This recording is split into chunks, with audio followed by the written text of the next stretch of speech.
저는 개인적으로 게임 업종 중에서 NC소프트, 크래프톤 뭐 이런 회사들이 뭐 가장 잘해내겠지만 중소형사에서는 컴투스 역시도 잘해낼 수 있는 게임사 중에 하나라고 좀 생각하고 있습니다. 한 큐에 해결할 수 있는 방법이 있어요. 이 수급적인 공백을 한 큐에 해결할 수 있는 방법인데, 우리나라가 MSCI 선진국 지수에 편이기 때문에. 하여튼 우리가 이제 이렇게 민감할 수밖에 없는 게 환율에 외국인의 수급, 이걸 되게 신경 쓸 수밖에 없잖아요. 외국인이 좀 들어와줘야 우리 대형주들이 좀 움직일 수 있는 거 아니냐, 이런 기대를 맞습니다. 할 수밖에 없으니까. 그래서 이제 좀 이렇게 생각하는데, 참 대형주 안 움직여요. 지금 대형주 가지고 있는 분들 아마 거의 다 마이너스 뭐 20, 30% 될 거란 말이죠. 올해 들어오신 분들. 뭐 가장 큰 이유로는 뭐 호재가 나와도 뭐 움직이질 않으니까 수급이 부족해서다. 수급적인 공백. 지금 시장의 분위기는 아까도 잠깐 얘기했지만 NFT나 메타버스 구현하는 뭐 엔터나 게임주 쪽으로 전부 쏠리고 있잖아요. 이게 우리가 이게 얼마나 가겠어 이렇게 처음에 좀 무시를 했는데, 이게 계속 오래 가네. 그러면서 주가는 한참 올라왔고 지금 보면은 아직도 더 갈 것 같아. 흐름이 강하니까. 그러니까 이제 지금 많은 분들이 고민하는 거예요. 지금 이렇게 많이 오른 상황에서라도 들어가야 될까? 어떻게 생각하세요? 일단은 게임 업종이라든지 NFT, 뭐 사실 지금 시장에서 본다라고 하면 얘기할 만한 게 이쪽밖에 없어요. 사실. 없어.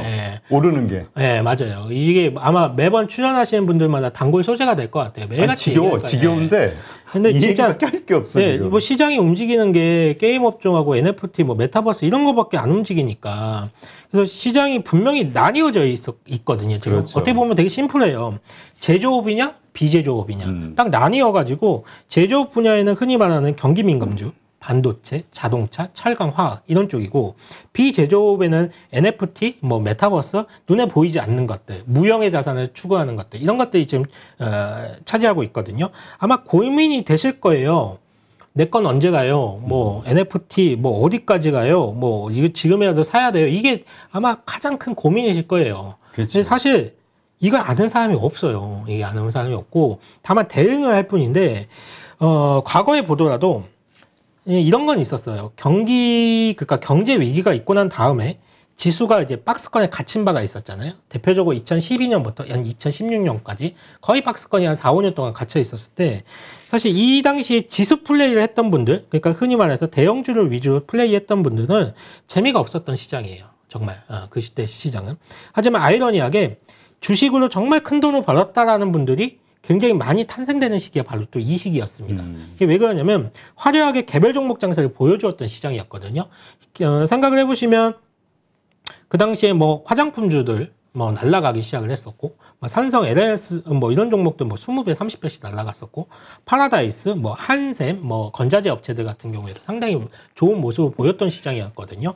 여기서 정말 큰 돈 벌었다는 사람들 많이 있었던 시장이었습니다. 어떻게 보면 지금 시장이 내년의 시장을 예고할 수도 있는 시장이다라고 좀 생각을 하고 있는데, 그리고 템버거도 과거에도 말씀을 드렸지만 이 템버거라는 게 B2C에서 나오는 경우가 상당히 많이 있습니다. 결국은 이제 소비자들이 새로운 제품이라든지 새로운 기기를 선택을 했을 때, 그리고 흥미를 가졌을 때 거기서 폭발적인 성장을 가지는 경우가 상당히 많이 있거든요.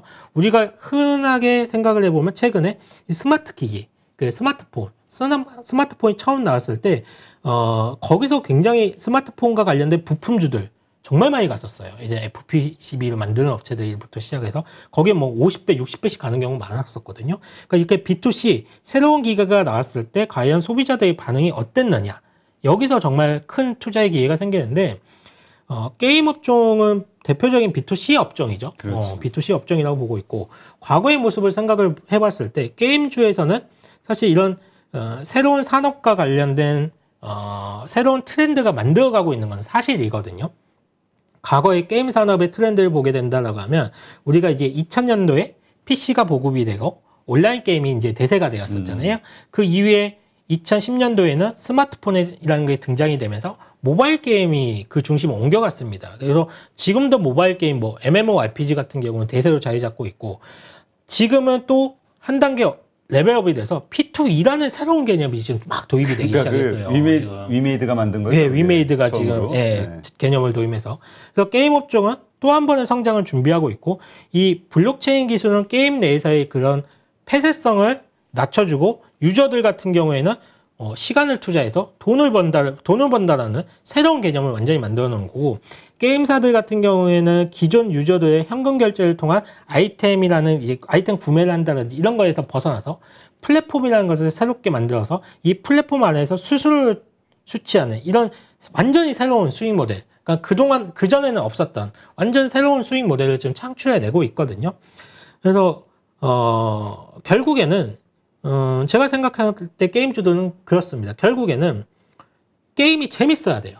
게임이 재밌어야 되고 사람들이 돈을 벌 수 있다라는 확신을 주어줘야지만이 거기서 이제 성공에 대한 비즈니스 모델이 탄생을 할 거고 진정한 템버거가 탄생이 된다라고 생각을 하고 있는데, 사실 지금은 NFT 얘기만 나오면 막 올라가고 있어서 시장이 옥석 가리기가 안 되어진 상태예요.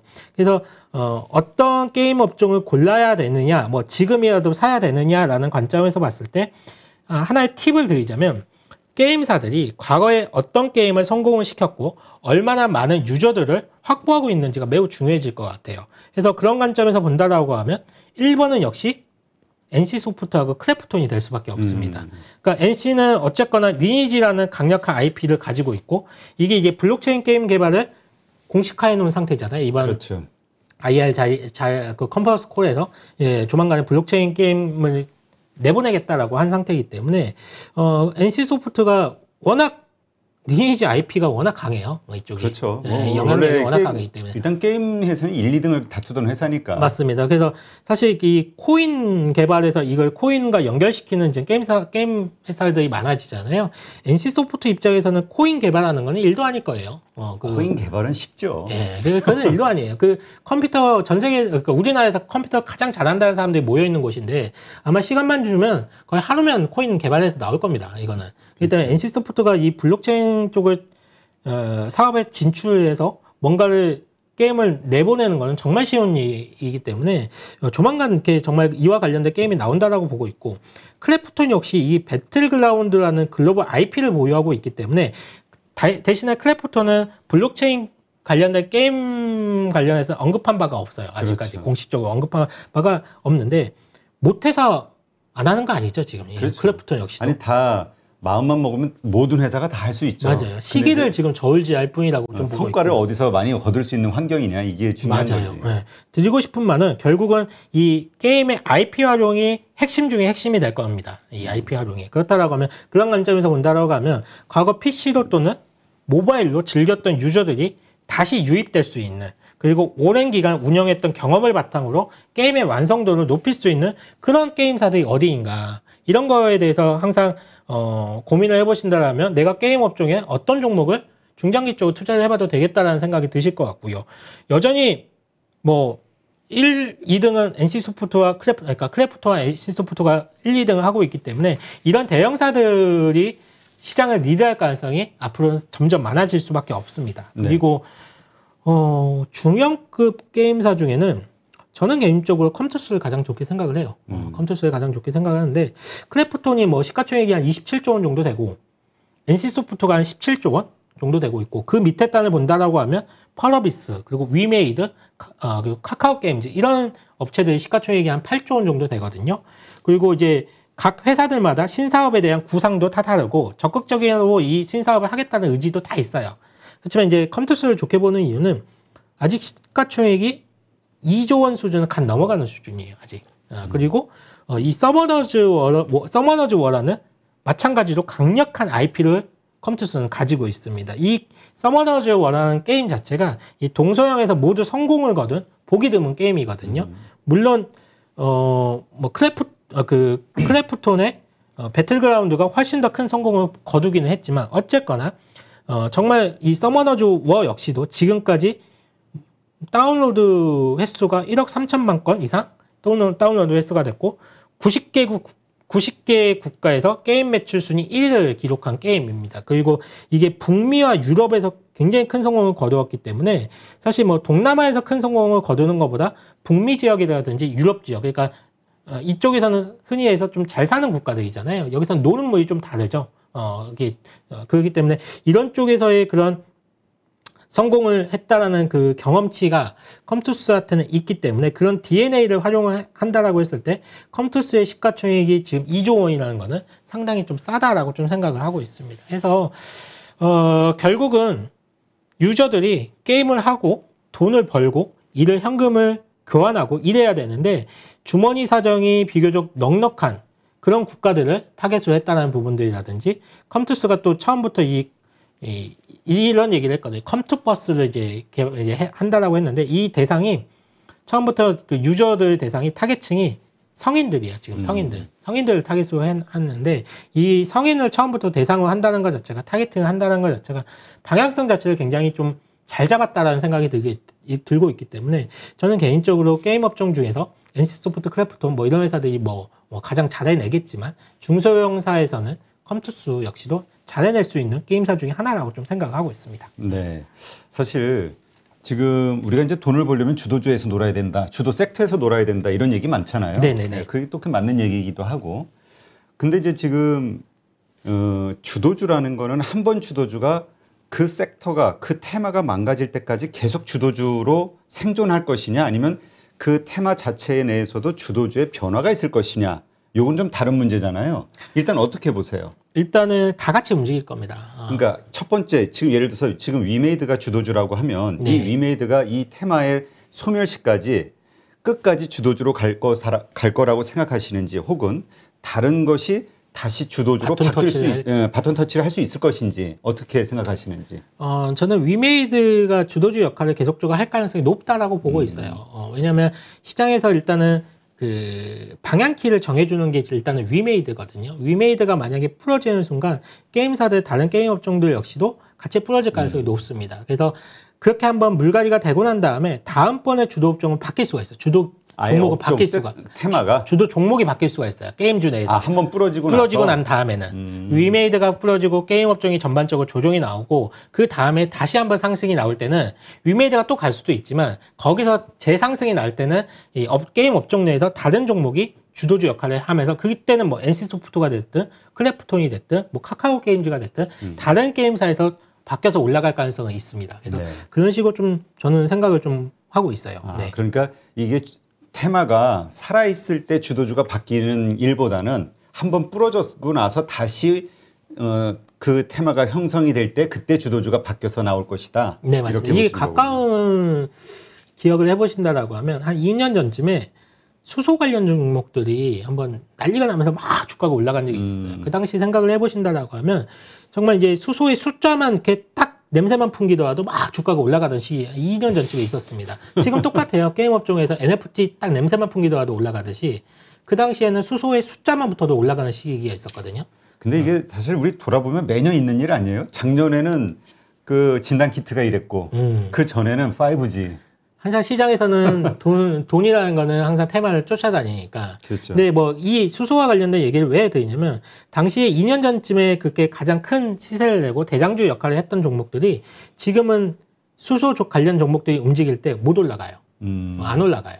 못 올라가고 오히려 2년 전쯤에 움직이지 않았던 종목들, 않았지만 실체가 있는 종목들, 매출이 실제로 나오는 종목들, 이런 종목들이 지금 올라가고 있거든요. 그렇기 때문에 게임 업종도 비슷할 거라고 보고 있습니다. 지금은 NFT와 관련된 냄새만 나도 정말 게임 업종에서 너도 나도 할 거 없이 막 올라가고 있지만 이게 한 번은 조정이 있을 거예요. 조정 없는 주가의 계속 상승은 없습니다. 근데 그 조정이라는 것과 부러진다라는 거는 전혀 의미가 좀 다르지 않을까요? 조정이라는 거는 뭐 우리가 생각하는 일시적인 어떤 뭐 기간이 됐든 시간이 됐든 그러니까 테마가 살아있는 상태에서 어떤 가격 하락 정도를 생각하는 거고. 네. 그 다음에 다시 간다고 하면 이제까지 주도주가 계속 갈 수밖에 없는 거잖아요. 네네. 근데 우리가 부러져서 주도주가 완전히 바뀌는 거는 이게 완전히 진짜 어느 정도 하락을 해야 이게 부러졌다고 표현을 할 수 있는 거죠. 보통 한 3분의 1 정도. 상승폭의 3분의 1 정도. 그럼 지금 조정이 온다라고 보시는 거는 한 몇 % 정도 일반적으로? 장중 조정으로 끝나는 경우도 있고요. 그렇다면 지금 기간 조정으로 끝나는 경우가 있고요.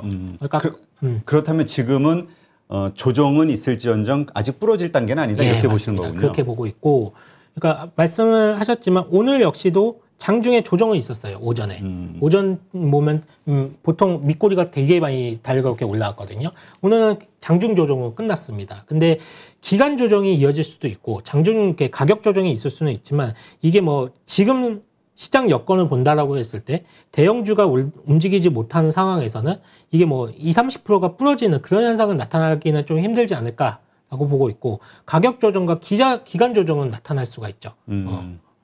그렇군요.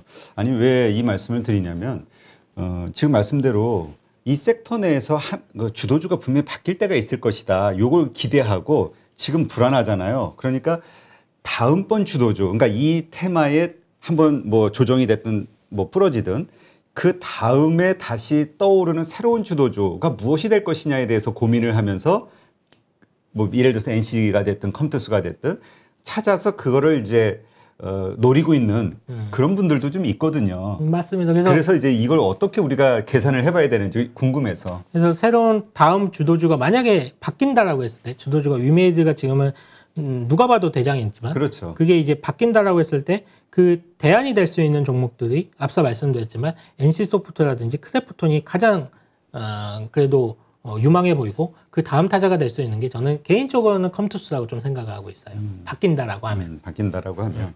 그러니까 하여튼 말씀하신 대로 이 섹터, 이 테마가 한 30% 이상 빠져서 그게 완전 우리가 부러졌다라는 표현을 할 수 있을 때가 됐을 때는 그때는 분명히 주도주가 좀 바뀔 것이다. 완전 바뀔 거예요. 그때는.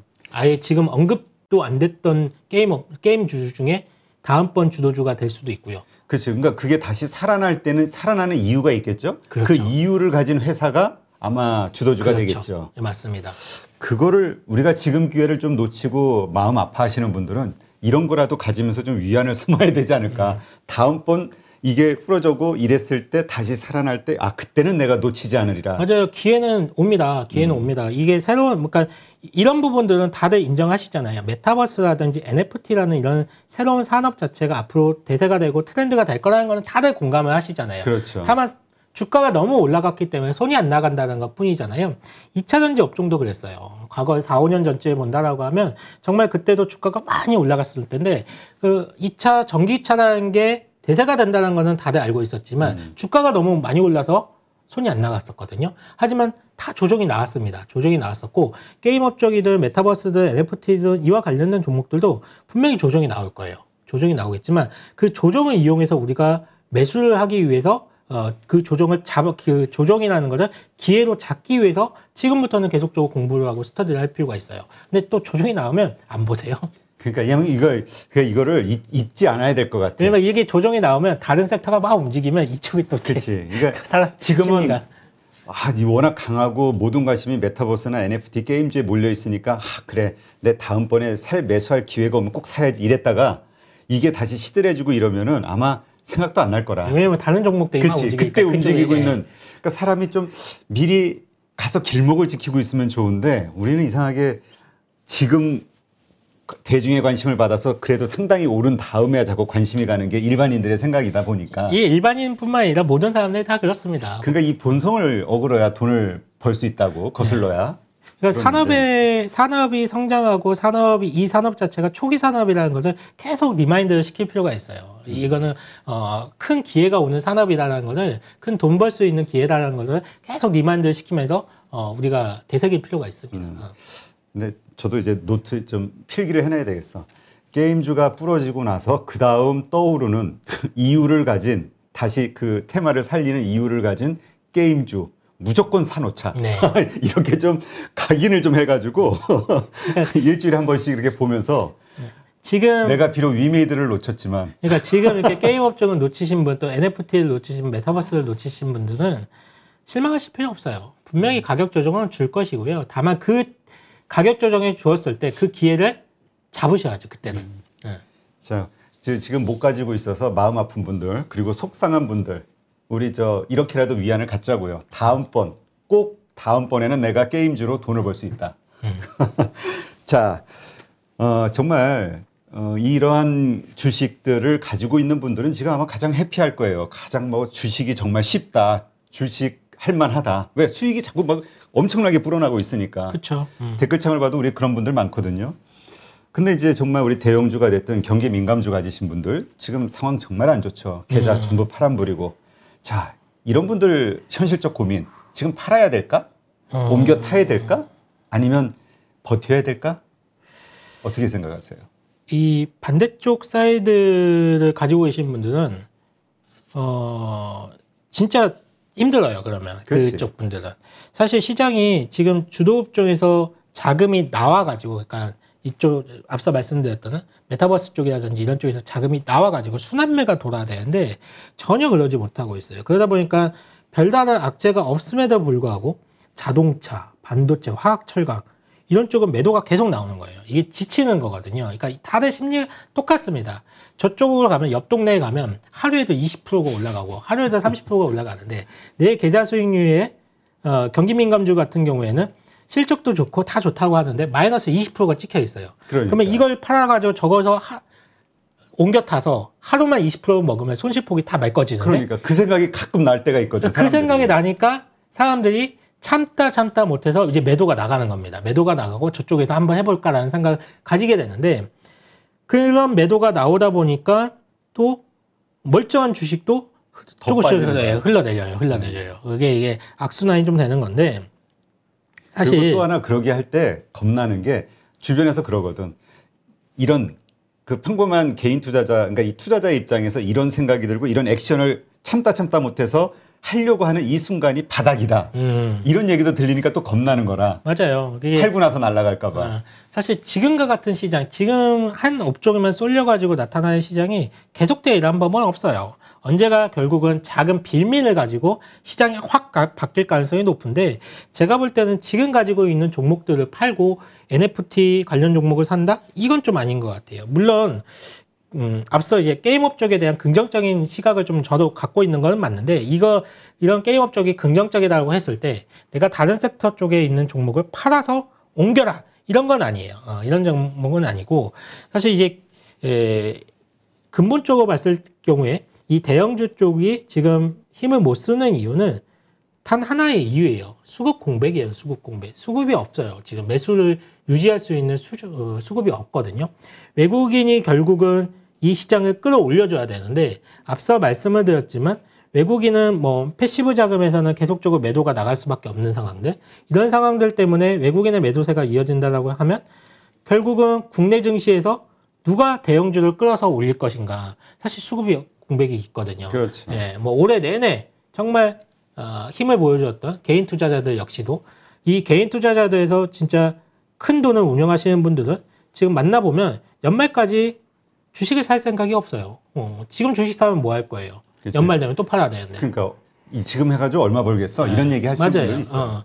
이렇게 정말 큰 돈을 운영하시는 분들은 내가 사가지고 지금 사가지고 한 달 뒤에 팔 주식은 안 사거든요. 보통 사가지고 1년 이상을 1년 정도는 두고 보고 장기적인 트렌드를 먹겠다라고 했을 때 큰 돈이 들어오는 건데, 앞으로 뭐 12월 말일 되면 양도세 이슈가 있고 세금을 내야 되는 부분들 때문에 매도를 해야 된다라고 하면 그 자금들은 절대 지금 움직이지 않습니다. 그러면 외국인에서는 매도세가 나오고 개인의 큰 손들은 안 움직이고, 그렇기 때문에 수급적인 공백 현상이 나올 수밖에 없거든요. 이게 만약에 해결이 되려면 정말 이게 한 큐에 해결할 수 있는 방법이 있어요. 이 수급적인 공백을 한 큐에 해결할 수 있는 방법인데, 우리나라가 MSCI 선진국 지수에 편입되면 됩니다. 그 한참 후의 얘기인데. 정말 그러면 한 큐에 해결될 거예요. 그러면 이게 만약에 생각해 보세요. 지금 IPO로 인해서, 역대급 IPO로 인해서 국내 시가총액이 무거워졌다라고 말씀드렸잖아요. 그러면서 외국인들은 국내 증시를 계속 팔 수밖에 없는 상황이 됐다라고 했는데, 만약에 우리나라가 MSCI 선진국 지수에 들어갔다라고 생각해 보세요. 그러면 20조짜리, 30조짜리 또는 LG 에너지 솔루션처럼 100조짜리가 상장을 했을 때, 그게 외국인 투자 자금에서 빠져나갈 수 있는, 팔아야 되는 이유가 될까? 아니에요. 20조, 30조, 100조는 선진국 지수에 편입되는 순간에 굉장히 티끌에밖에 안 돼요. 왜냐하면 MSCI 선진국 지수 안에는 우리나라 전체 시가총액보다 큰 종목이 있잖아요. 그렇죠. 애플이라는 우리나라 전체 시가총액보다 큰 종목이 거의 떡 하고 있는데, 거기서 뭐 우리나라에서 뭐 10조, 20조짜리가 상장했다고 했을 때 이걸 팔아야 되나? 그게 아니거든요. 그렇기 때문에 우리나라가 진짜 이런 수급적인 공백이 없어지려면 MSCI 선진국 지수에 편입되는 순간 이런 것들은 싹 사라집니다.